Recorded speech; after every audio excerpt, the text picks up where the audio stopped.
Sebagai syarat utama dalam mengikuti Peparnas Papua, seluruh atlet NPC Sumsel telah melakukan vaksinasi. Rian Yohari, Ketua NPC Sumsel mengatakan, sebanyak 95 atlet dari 8 cabur dimainkan sudah melakukan vaksin. Saat ini persiapan sedang dilakukan pemusatan latihan di Komplek Olahraga Jakabaring.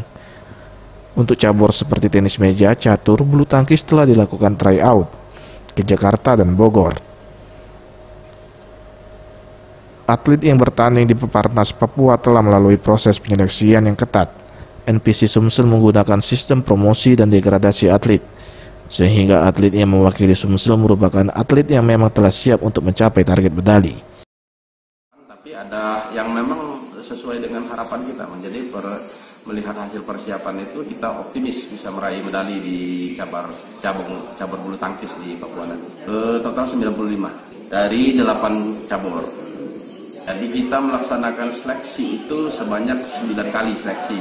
Terus di dalam Platda juga kita menerapkan sistem promosi dan degradasi. Jadi selama di Platda kita memakai sistem promosi dan degradasi. Jadi hasil itu ada yang keluar dan ada yang tambahan masuk. Tim Liputan Sriwijaya TV.